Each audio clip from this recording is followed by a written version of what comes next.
Assalamu alaikum students. Today we will start from chapter number 4, section number 2, question number 3. Describe the daily pattern of insolation. In its answer, we will describe about the daily pattern of insolation. Now open page number 49. The answer of question number 3 starts from this line. The amount of incoming solar radiation at any place varies over a 24-hour period. कि किसी भी जगह पे जो solar radiation की amount होती है वो 24 घंटों के दौरान तब्दील होती है। कैसे तब्दील होती है? The earth surface receives insolation during the day but receives none during the night. Earth दिन के दौरान तो इंसोलेशन रिसीव करती है लेकिन रात के दौरान रिसीव नहीं होती। क्या मतलब हो इस बात का कि दिन के टाइम तो सूरज होता है तो अर्थ सन से उसकी एनर्जी लेती है, लेकिन रात के टाइम तो सूरज नहीं होता, तो इसी वजह से रात के टाइम अर्थ सन से एनर्जी नहीं लेती। तो इसलिए कहा गया है कि दिन के दौरान तो इंसोलेशन रिसीव होती है लेकिन रात के दौरान इंसोलेशन रिसीव नहीं होती। The rotation of the earth on its axis mainly determines the daily cycle of insolation. Earth की जो रोटेशन है अपने एक्सिस के गिर्द, उससे क्या होता है, इंसोलेशन के डेली साइकिल का तयन होता है। कैसे? अर्थ अपनी रोटेशन कितने टाइम में कंप्लीट करती है? 24 घंटों में। तो क्या होता है 24 घंटों में? Within a 24-hour period that part of the earth surface which receives the sun's energy is bright. Earth का जो हिस्सा सूरज के सामने होता है, अर्थ का जो हिस्सा सूरज की एनर्जी रिसीव करता है वो क्या होता है? रोशन। वहाँ क्या होता है? दिन। While insolation is zero on the other part where there is darkness. जबकि अर्थ का वो हिस्सा जो सन की एनर्जी रिसीव नहीं करता, जो सन से दूर होता है, वहाँ क्या होती है? डार्कनेस। वहाँ क्या होता है? अंधेरा। और वहाँ पे इंसोलेशन भी क्या होगी? ज़ीरो। ये पहले भी अभी मैंने बताया कि रात के टाइम इंसोलेशन रिसीव नहीं होती और दिन के टाइम इंसोलेशन रिसीव होती है। तो इसका मतलब क्या हुआ कि अर्थ का जो हिस्सा सन एनर्जी रिसीव करता है दिन के टाइम, वहाँ पे इंसोलेशन रिसीव होगी, और जो हिस्सा डार्कनेस में है वहाँ पे इंसोलेशन रिसीव नहीं होगी। वहाँ पे इंसोलेशन क्या होगी? Zero. The surface of the earth starts to receive incoming solar energy when the sun rises. क्या होता है? जब सूरज निकलता है तब अर्थ क्या करती है? सन से एनर्जी रिसीव करना शुरू करती है। And is at its maximum at 12 noon when the sun rays strike the surface at 90 degree. 90 degree mean बिल्कुल जब सन की जो रेज हैं वो इस तरह से आ रही होती हैं स्ट्रेट फॉर्म में, तो उस टाइम क्या होता है? उस टाइम जो है इंसोलेशन अपने हाई पॉइंट पे होती है, मतलब इंसोलेशन मैक्सिमम पॉइंट पे होती है। और वो क्या टाइम होता है? 12 बजे का, क्योंकि उस टाइम सन रेज बिल्कुल 90 डिग्री के एंगल के साथ अर्थ के साथ स्ट्राइक करती हैं। Insolation then declines. उसके बाद जैसे जैसे फिर शाम का वक्त होने लगता है इंसोलेशन कम होती जाती है। And become zero when the sun sets. और इंसोलेशन ज़ीरो हो जाती है जब सूरज ग़रूब होता है। Let's see question number 4. Describe the seasonal pattern of insolation. In its answer we will describe the seasonal pattern of insolation. Now open page number 49. The answer of question number 4 starts from this line. The equator receives the highest total amount of insolation and the poles receive the lowest amount. Equator insolation की highest amount receive करता है, poles insolation की lowest amount receive करते हैं। क्यों? क्योंकि equator जो है वो सन के करीब होता है पोल्स की निस्बत। मज़ीद अगर बताऊं तो इक्वेटर पे सन रेज डायरेक्टली फॉल करती हैं, डायरेक्टली पड़ रही होती हैं, स्ट्रेट फॉर्म में पड़ रही होती हैं, इसलिए इक्वेटर इंसोलेशन की हाईएस्ट अमाउंट रिसीव करता है। और पोल्स पे इंसोलेशन की लोएस्ट अमाउंट होती है, क्योंकि पोल्स पे सन रेज डायरेक्टली फॉल नहीं कर रही होती, स्लांटिंग वे में फॉल कर रही होती हैं, तिरछी पड़ रही होती हैं। इसी वजह से पोल्स पे क्या होता है? इंसोलेशन कम होती है।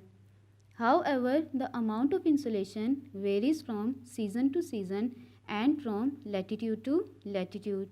जो इंसोलेशन की अमाउंट है वो चेंज होती है season to season and from latitude to latitude. Season to season कैसे चेंज होगी? लाइक अब जब समर सीज़न होता है, दिन क्या होते हैं? बड़े होते हैं, तो तब इंसोलेशन रिसीव करने का जो ड्यूरेशन होता है वो क्या होता है? ज़्यादा होता है। इसी तरह जब विंटर सीज़न होता है तब दिन क्या होते हैं? छोटे होते हैं, तब इंसोलेशन रिसीव करने का जो ड्यूरेशन है वो क्या होता है? कम होता है। अब इसका मतलब क्या हुआ कि जो डे की लेंथ है वो अफेक्ट करती है इंसोलेशन की डिस्ट्रीब्यूशन को। समर सीज़न में इंसोलेशन ज़्यादा होगी क्योंकि वो ज़्यादा टाइम के लिए रिसीव हो रही होती है, और विंटर सीज़न में इंसोलेशन कम होगी क्योंकि वो कम टाइम के लिए रिसीव हो रही होती है, क्योंकि दिन क्या होते हैं, छोटे होते हैं। इसी तरह से लैटिट्यूड टू लैटिट्यूड भी इंसोलेशन की अमाउंट क्या होती है, चेंज होती है।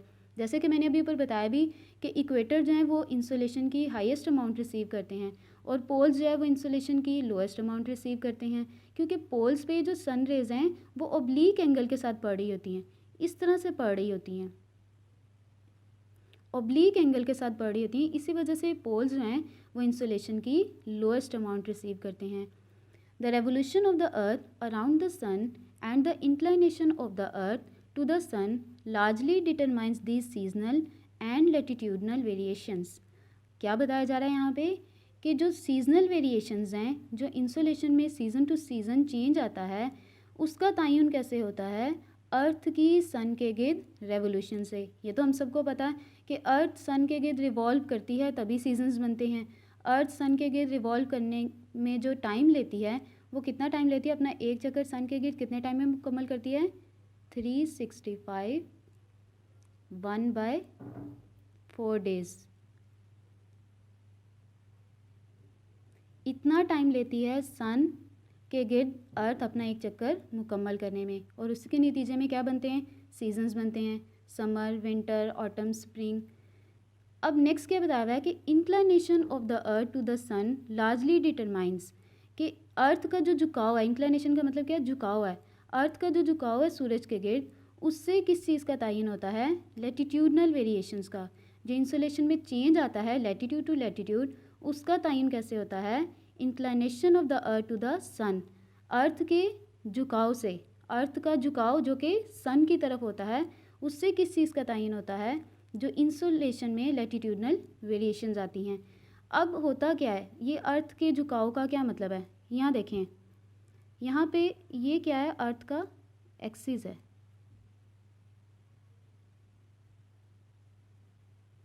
अब देखें ये बिल्कुल स्ट्रेट फॉर्म में नहीं है, बिल्कुल ऐसे नहीं है, ये किस तरह से है, ऐसे है। ये किस चीज़ को शो कर रहा है, ये अर्थ का झुकाव शो कर रहा है, किसकी तरफ, सन की तरफ। तो इसकी वजह से क्या होता है, लैटिट्यूडनल वेरिएशंस होती हैं।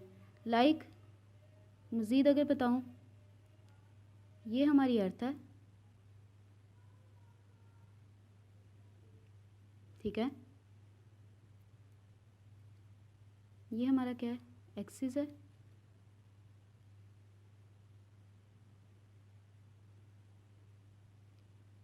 जो लाइन सेंटर से क्रॉस करती है वो क्या कहलाती है, इक्वेटर।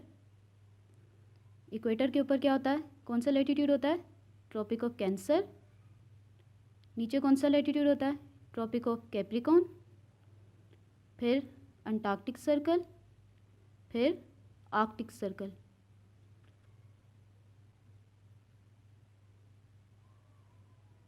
अब देखें, ये हमारा इक्वेटर है, इक्वेटर वो लाइन होती है जो अर्थ को दो हिस्सों में डिवाइड करती है और बिल्कुल इसके सेंटर में होती है। इक्वेटर पे क्या होता है, सन रेज डायरेक्टली फॉल कर रही होती हैं, इसी वजह से इक्वेटर पे इंसोलेशन की क्या होती है, हाईएस्ट अमाउंट होती है, मतलब ये ज़्यादा इंसोलेशन रिसीव करती है। इसी तरह ये जो ट्रॉपिक्स हैं, ट्रॉपिक ऑफ कैंसर और ट्रॉपिक ऑफ कैप्रिकॉन, यहाँ पे भी क्या होती है, ज़्यादा सोलर रेडिएशन रिसीव हो रही होती है, ज़्यादा सोलर एनर्जी रिसीव हो रही होती है, इसी वजह से यहाँ पे भी इंसोलेशन क्या होती है, ज़्यादा होती है। लेकिन ये जो पोल्स के करीब लैटिट्यूड हैं, आर्कटिक सर्कल, अंटार्कटिक सर्कल, यहाँ पे क्या होती है, इंसोलेशन की अमाउंट कम होती है। जो हाई लैटिट्यूड्स हैं, हाई लैटिट्यूड्स मतलब ये जो लैटिट्यूड्स हैं जो पोल्स के करीब हैं, यहाँ पे इंसोलेशन की अमाउंट क्या होती है, कम होती है, क्योंकि यहाँ पे सन रेज मैंने अभी बताया ओब्लीक एंगल के साथ पड़ रही होती हैं, लाइक दिस, ओब्लीक एंगल के साथ पड़ रही होती हैं, स्लांटिंग वे में पड़ रही होती हैं। और ट्रॉपिक्स पे और इक्वेटर पे क्या होती है, इंसोलेशन की अमाउंट ज़्यादा होती है, इक्वेटर पे सबसे ज़्यादा, उससे थोड़ी कम किस पे होगी, ट्रॉपिक्स पे होगी। और लो लैटिट्यूड्स हैं ये जो ये हैं, ये क्या हैं, लो लैटिट्यूड्स हैं। लो लैटिट्यूड्स का मतलब इक्वेटर के करीब हैं, यहाँ भी क्या होती है, ज़्यादा सोलर एनर्जी रिसीव होती है। तो ये आपने देखा कि लैटिट्यूड टू लैटिट्यूड किस तरह से इंसोलेशन की अमाउंट वेरी हो रही है। अब नेक्स्ट क्या लिखा हुआ है, think of the equinoxes and solstices. ये दो कंडीशंस हैं, कि इन दोनों के बारे में भी सोचें कि इन दोनों सिचुएशंस में इंसोलेशन क्या होगी। अब इक्विनोक्स क्या होता है? इक्विनोक्स वो सिचुएशन होती है जब सन रेज डायरेक्टली पड़ रही होती हैं इक्वेटर के ऊपर, डायरेक्टली पड़ रही होती हैं इक्वेटर के ऊपर, ये इक्वेटर है, डायरेक्टली इक्वेटर के ऊपर पड़ी होती हैं। और ये वो दो सिचुएशंस हैं, मतलब दो तरह के इक्विनोक्स होते हैं, वर्नल इक्विनोक्स और ऑटनल इक्विनोक्स। वर्नल इक्विनोक्स कब होता है? 20 मार्च को हो गया, 21 को होगा, लेकिन ज़्यादातर ये कहा जाता है कि 21 मार्च को होता है। इसी तरह से ऑटनल इक्विनोक्स है, ये कब होता है? 22 सितंबर या 23 सितंबर। तो ज़्यादातर ये कहा जाता है कि ये कब होता है? 23 सितंबर को। ये दो सिचुएशंस हैं, मतलब ऑटनल इक्विनोक्स और वर्नल इक्विनोक्स। इस सिचुएशन में क्या होता है? सन रेज डायरेक्टली पड़ रही होती हैं किस पे?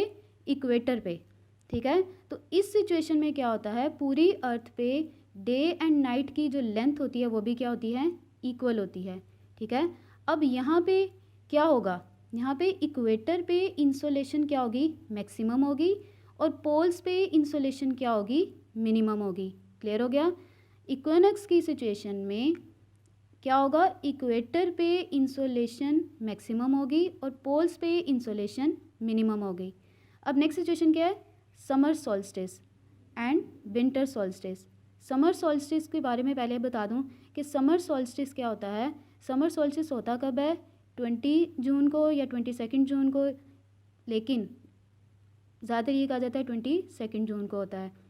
इसी तरह से अब समर सॉल्स्टिस में क्या होता है? नॉर्दर्न हेमिस्फेयर में सबसे बड़ा दिन और सबसे छोटी रात होती है, ठीक है। सबसे बड़ा दिन होता है, इसका मतलब क्या होगा कि नॉर्दर्न हेमिस्फेयर में इंसोलेशन क्या होगी? बहुत ज़्यादा होगी।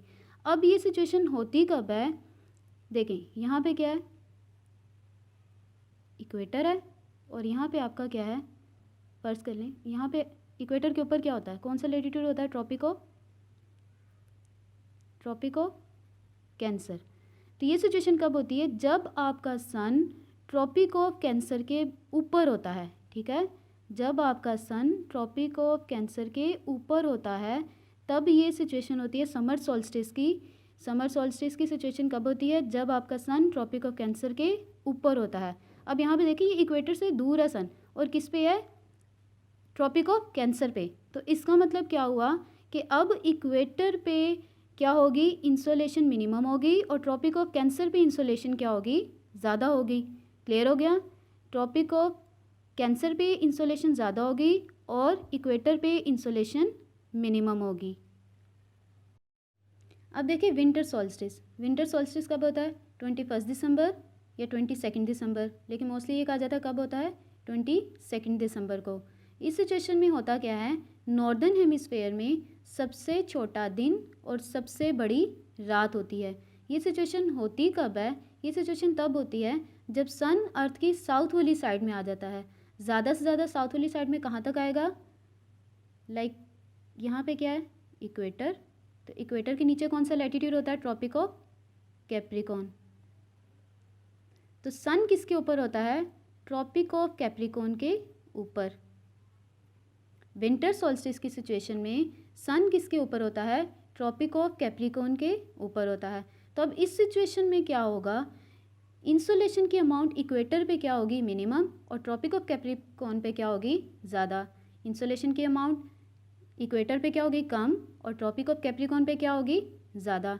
अब दोबारा से सारी बात दोहरा दूँ कि जब ऑटनल इक्विनोक्स होता है और वर्नल इक्विनोक्स होता है तब इंसोलेशन की अमाउंट इक्वेटर पे क्या होती है? मैक्सिमम, पोल्स पे क्या होती है?